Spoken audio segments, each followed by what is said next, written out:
Welcome to Combos from the Couch by LifeStance Health, where leading mental health professionals help guide you on your journey to a healthier, more fulfilling life. Hello, everyone, and welcome to Combos from the Couch by LifeStance Health.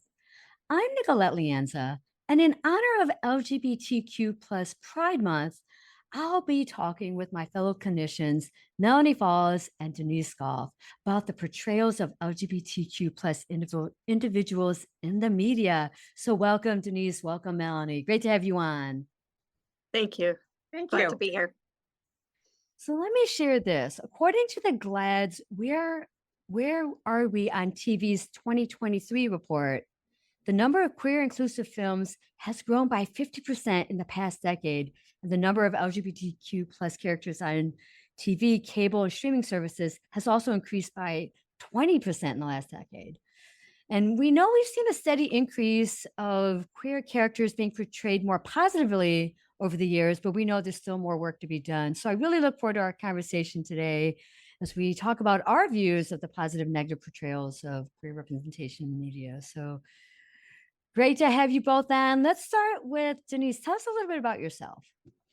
My name is Denise Goff. My pronouns are she, her, and hers. I'm a licensed clinical professional counselor with LifeStance in Bloomington, Illinois. I earned my master's degree in clinical counseling psychology from Illinois State University.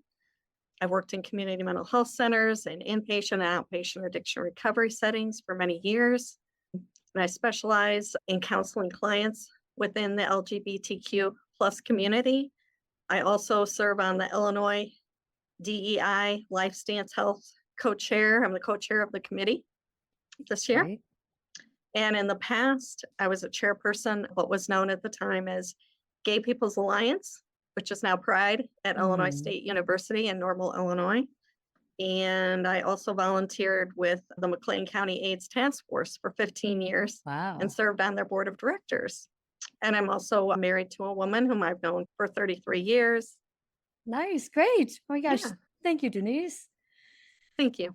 What about you, Melanie? Tell us about you. Yes, Melanie Falls, she, her. I've been working in this area for about 30 plus years. I'm a licensed independent social worker. Had a lot of general experience in terms of managing an agency for a few years and doing general therapy with all kinds of people. However, one of my major focuses is on LGBTQIA people. I am a lesbian, married to the love of my life married now for 18 years because it could be legal, but together for almost 28 years. I have done a lot of work with the LGBTQIA community. I was the chair of Equality Ohio for a number of years back around 2008-9. And most recently, I am on the National Board of Directors for the Human Rights Campaign and do a lot of work within that position around political advocacy. And I'm happy to be here. Great. Oh my gosh. Great to have you both on. Both of you are trailblazers for sure. My gosh. Okay. So let's get us started. What does LGBTQ representation in the media, why does that matter? Denise, start us off with that. Why does it matter? Okay. LGBTQ representation in the media matters for several reasons. One is that it provides validation and support if it's accurate representation. There may be more LGBTQ characters than ever before, but it's still common that queerness is not authentically shown in movies or on television. Stereotypes are quite common. And however, seeing accurate representations of LGBTQ characters in conflicts on screen, it reduces isolation for LGBTQ people. It provides validation and support, especially for youth of marginalized groups.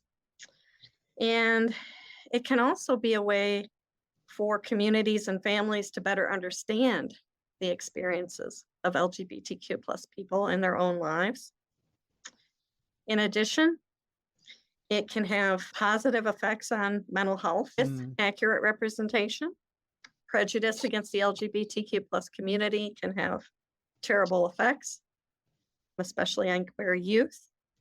And in a 2021 national survey by the Trevor Project, which is a crisis prevention organization for the LGBTQ plus community, they reported that 42% of LGBTQ plus youth seriously considered attempting suicide in the past year, and 94% stated that recent politics had negatively affected their mental health in the United States alone, and that was in 2022.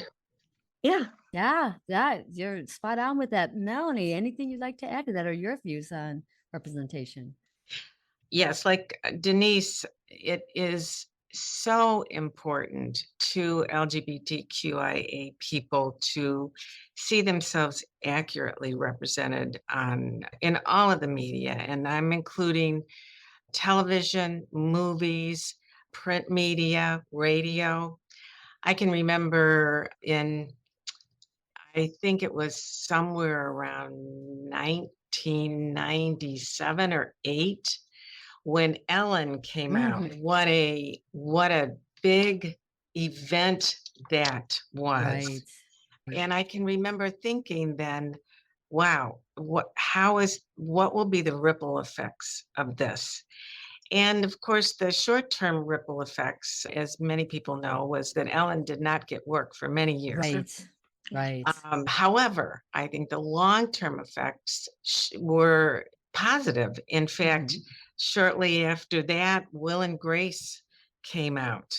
And I think Will and Grace was probably the first really major network program that began to help people in this country see LGBTQIA people as living lives other than often the stereotype of them being all about sex. And I think I've not seen statistics on that, but my sense is that many people, straight and allies, were able to really recognize that we're whole people, right? And it's continued. The statistics from GLAAD show a continuing increase in television, movies, series on television that TQIA characters are increasing. For instance, there was an increase from 2021 to 2022 over 2021 of 2.8% additional characters. And I think for many of us, if you watch television, even at a moderate level, turn on a program like Grey's Anatomy or some of the Chicago Fire, any of those network television programs, representation there. And I think that the representation is largely good. I think that my observation, and it bears out in the statistics from GLAAD, is that the transgender community, transgender population is still lagging well behind representation. There's increases, but still lagging well behind portrayals. So it's generally a good thing. I don't want to go on and on. Got you. We're moving in a better direction for sure. I Yes. know I also identify as a lesbian, and way back when I was first coming out, probably early 90s, then to now, it's great to see so much representation. It's amazing. I'm glad the generation coming up now, it's just out there and it's great to see. I felt like even with Ellen, when she first came out, I felt like we all knew she was gay. It was like our own hidden secret. Like we'd all, she's gay. Then for her to actually come out, it was like just huge. But you're right in what you're saying, Melanie, is that unfortunately her career tanked for a hot minute there, longer than a hot minute, but yeah. And I think with Ellen, when she then got her show, the Ellen Show, the trajectory started to go way up. It was the tanking after the coming out, and then her show began to really have a positive effect. Just anecdotally, my now 92-year-old mother-in-law very Catholic, very traditional, loved Ellen, watched her religiously. And I know that her views were changed as a result of that. Right. And we have Ellen to thank for that. So it's amazing that she was able to switch some people, not all people, but some people's point of view, for sure. Shifting gears to looking at the portrayals of queer individuals in the media. Let's start with looking at some examples of positive portrayals in the media. So Denise, kick us off with that. What are some of, in your view, some positive portrayals? Yeah, I think there are several important ones to discuss, especially historically. Back in 1977, the TV show Soap. Yeah, came wow, out, that's going way back. And it had a character, Jodi Dallas, portrayed by Billy Crystal, was one of the characters based on the hilarity of soap operas, daytime soap operas, but this was a nighttime weekly soap opera. And it was meant to be a comedy too. Yes, It wasn't like a definitely. serious soap opera, kind of like yeah. And the gay man, Jody, was a television commercial director in his 20s, and he's in love with a pro football player who is also gay, but deep in the closet. And he eventually turned his back on him out of fear of exposure. But I think it's very important because it's one of the very first gay characters on TV, which provided acknowledgement to family living rooms everywhere that gay people exist, one, as well as the struggles they faced with coming out. Another example would be in 1983, All My Children had a character, a lesbian psychiatrist named Lynn Carson, who was cast by Donna Pescow. And this was the first time that a daytime drama had ever featured a gay storyline. And I think lesbians finally felt there was a character that fit them. However, the storyline received a lot of negative backlash and it was quickly canceled. Ah, was it? Okay. Yeah. Yeah. And then, I was going to mention the Ellen TV series. We talked about that. Right. The L Word. Oh, yeah. Got it. Mainstay right there. And the original one aired from 2004 to 2009, depicted a group of lesbians living in California, touched on a variety of topics, including persecution, gender identity, romantic relationships. It provided new insight into the lives of LGBTQ people. And it had never been seen before, had really garnered a huge following. Yeah, no, that was huge. It makes me think because that was a Showtime show. Showtime did another previous, it was called Queer as Folk. I don't know if you guys remember that. That was a little bit preceding the L Word. Yeah. But yeah, you just made me think of that right now, Denise. Yeah. Yeah. Both really great shows. Yes. And then 10 years later, there was a sequel to the L Word, Generation Q. And that's from 2019 to 2023. And that portrayed even more diversity within the LGBTQ community. Yeah, and I was going to mention the Will and Grace, gay folks just being human. Yeah. It sent the message that this isn't a group of people that you have to fear or that you need to treat unfairly. Yes, I think if I can jump in, I think it's the advantage of the media portrayals is the normalization of LGBTQIA people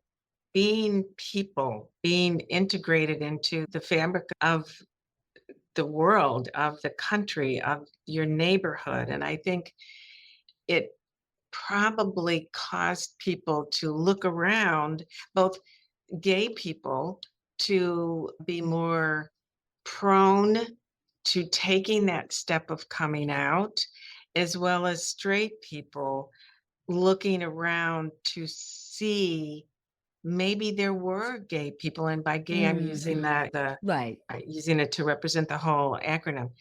And it's this consciousness raising that has happened. And there have been negative portrayals also, but I think by and large they have been positive, perhaps not always totally realistic. Like for instance, the L Word, which got a lot of backlash, that original one. These beautiful people in LA, and the setting, the background was bucolic, but still, they were portrayals of them as real people.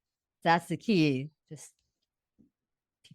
I think through the years, and we'll talk a little bit more about how the media of the representation of queer individuals has changed. I think a lot of it falling on tropes and stereotypes. And then I think with shows like the L Word, and one of the things that I really enjoyed in the early 90s, there was a really big blast of just queer cinema. We saw a lot of independent films just setting queer cinema. And I think it's just a normalization, like Denise and Melanie, you're both saying. Yeah.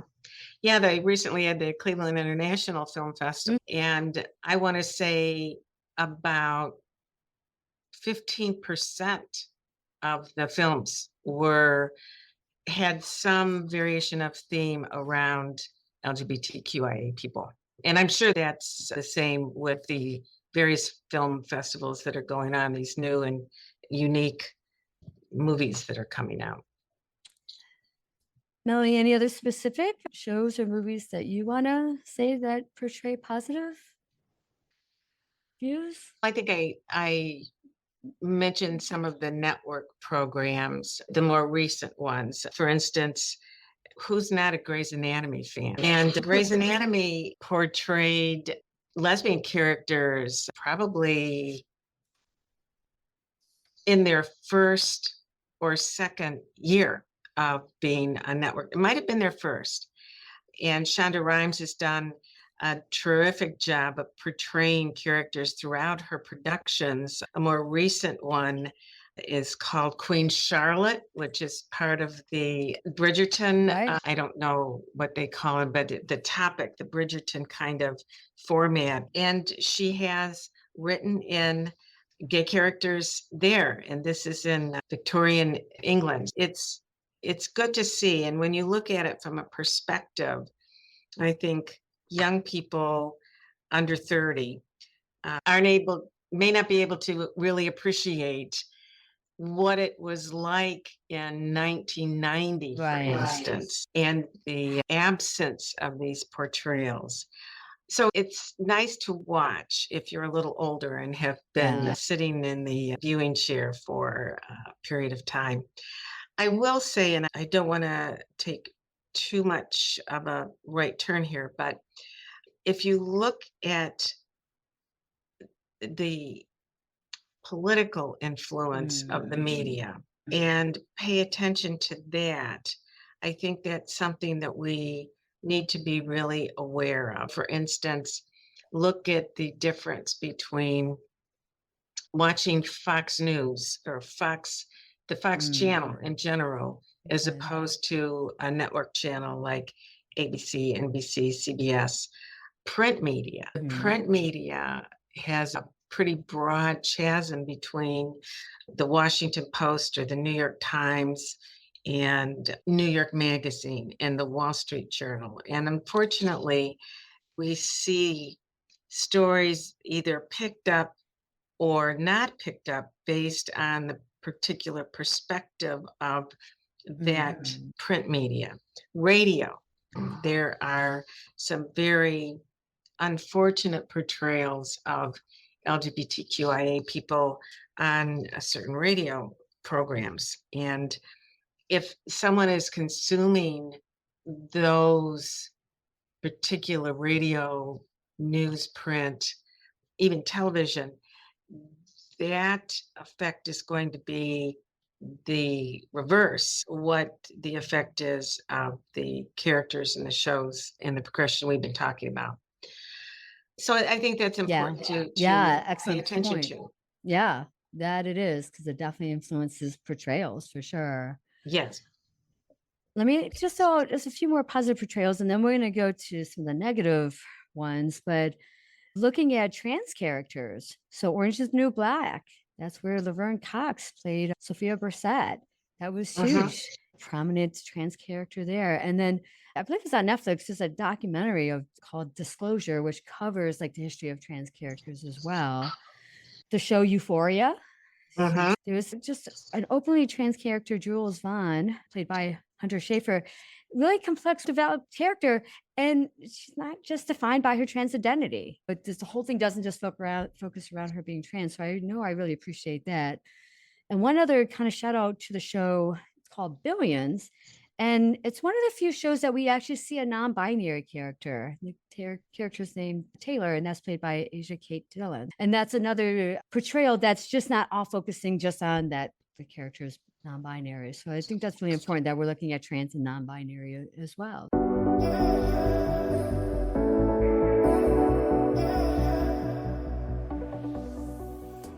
So shifting gears, let's look at some negative portrayals. Denise, what you got for us? Okay. One is a staple from the 90s, the TV show Friends. Oh, yeah. Which is a beloved comedy. Yeah, I didn't think of that, But yeah. the sexuality of Ross Geller's character, his ex-wife, actually, was a lesbian, but it was portrayed as a running gag Yeah. at his expense. Very true. Mhm. Very true. And that wasn't a very positive portrayal. Also, the film, I believe it's pronounced Giggly, in 2003 with Jennifer Lopez portraying Ricky, Oh, who's is that a lesbian. Geely? I Oh don't- God, that Oh, I was remember that. I forgot about that, Denise. Oh my gosh, that's yeah. Keep going, Yeah. keep going. Oh my gosh. Jennifer Lopez portrays Ricky, who's a lesbian who falls for Ben Affleck's male character. Okay. And all that movie really did was reinforce negative and incorrect stereotypes about lesbians just needing to, quote unquote, find the right man. Gosh. Another negative stereotype, actually, The Silence of the Lambs. That was the one I was Yeah. gonna say. 1981. Okay. Yeah. No, Yeah. yeah, go. Yeah. So it's an example of some supposed violent tendencies employed by the transgender community. The serial killer known as Buffalo Bill, who, after being denied a sex change operation, hunts down and skins Yeah. plus-sized women to yeah. create a new female body for himself. So that was just horrific portrayal. And then the last one I have here is Ace Ventura, the pet detective, with Jim Mhm. Carrey. Yeah. And in the movie, Carrie's Ventura, Ace Ventura kisses a character by the name of Lois Einhorn, who later turns out to be Ray Finkel, which reveals Lois is a trans woman. Mm. And then after Ventura learns of this revelation, he heads to the bathroom and retches and throws up continuously. Thank you, Denise. What about you, Melanie? I am thinking of Two Men and a Boy, whose one of the characters' wives supposedly left them because she was a lesbian. Mm. And that situation was the brunt of a lot of humor. And then later on, she decided that she was not a lesbian, and that turned around the situation. And Denise said the character in Silence of the Lambs was in that movie Yeah. was such a popular movie, and it was so entrenched in the psychological culture at the time. And I think that was a really that idea of anger and violence and really terrible violence, the idea of skinning another person. So Gosh. yeah, Right. there certainly have been many.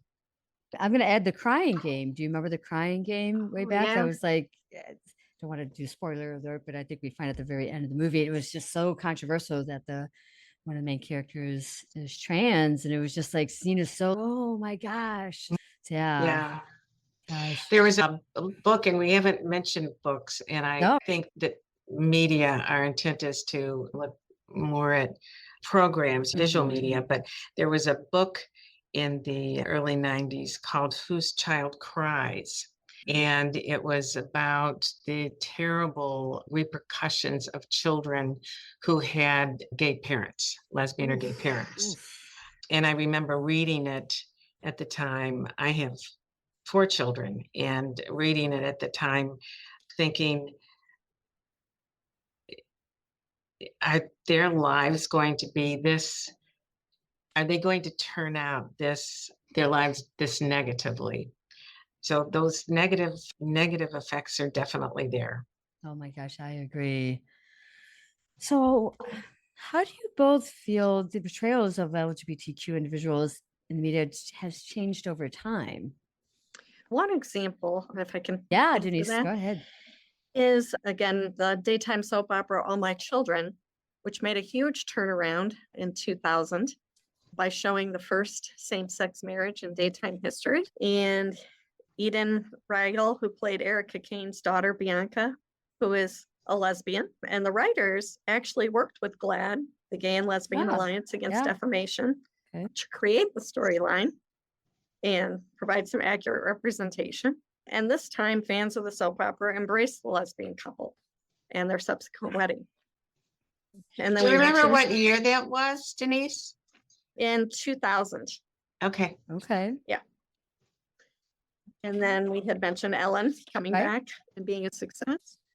Another specific one that I'd like to mention is the new Fantasy Island reboot, Oh, yes. That's a good show. Yeah. which in 2021 to 2023 has a positive lesbian character, Ruby. She is a 75-year-old Black woman with a terminal illness who comes to the island seeking her fantasy to be whom she could not be during her life. Is a lesbian. In her Mhm. life, she had gotten married to a man and had 3 children, as expected by society. Time. Mm. Yet on the island, she's a 20-year-old Black woman who explores her lesbian self. Yeah. Yeah. And at the end of her trip, she remains on the island as her younger self and works there as the director's assistant and helping the guests. Yeah. So Good in show. general, yes, they are more accurate depictions of lesbian and gay men specifically. But of course, there's a lot more work to Yeah. be done, especially with the other letters of Right. the LGBTQIA plus acronym. I agree. I think we're just seeing a lot more just LGBTQ characters in most recent times, as well as more queer LGBTQ people of color and representing disabilities as well, which is so important. Melanie, what do you think? I generally agree. I think that representation may have the tendency to swing a bit like a pendulum from negative to positive, and then see a bit more negative, especially like I was saying a few minutes ago around certain kinds of media that may be aimed at or carry opinions that tend to castigate the LGBTQIA community. But I think in general, it continues to move up. I'm thinking of a character, a non-binary character on Grey's Anatomy. She might be able to tell I'm a great Shonda Rhimes fan. That is a non-binary physician, research physician, who falls in love with a straight physician surgeon on the show. And I found it to be very positively represented, and I think pretty accurately represented. I think about RuPaul's Drag Race Right. in terms of drag queens and the reception that has had, and the long run time. I think it's probably been 6 or 7 years that it's been running now. Yeah. So yes, I think that in general, and I think where people like Ellen and the Will and Grace show focused on LG people, I think that the BTQIA is lagging behind, but it's inching forward, if that Right, makes like sense. that. Yes. Yeah. Yes. Yeah. So, oh my gosh. Okay. So, what can the media do to improve its portrayal of queer individuals? Denise, what do you think? For one, provide accurate representation Yep. of LGBTQ plus characters and remove the negative stereotypes, which can foster greater self-acceptance and cultural acceptance. Also include a much wider range of identities to Mhm. span sexual orientation, gender identity, and expression. And particularly because there are increasing numbers of people, particularly youth, who identify as such. And then also cast characters who identify as Yes, that's a huge LGBTQIA one. plus to portray these characters. Yes. Because it creates more authenticity. Yes, I agree. Melanie, anything you'd like to add to that? Absolutely. Ditto, Denise, ditto. And I think paying attention to the aspect of the transgender and the non-binary, increasing the visibility of that. And I can't reinforce enough the idea of using actual non-bi LGBTQIA characters to play those roles on the various shows. Yes, I agree. My gosh, Denise, Melanie, thank you. This has been an amazing conversation, an important conversation. Appreciate both your time. Thank you so much you. for having us. Thank you. Welcome. It's fun. I'd also like to thank the team behind the podcast, Jason Clayton, Juliana Whitten, and Chris Kelman. Take care, everyone.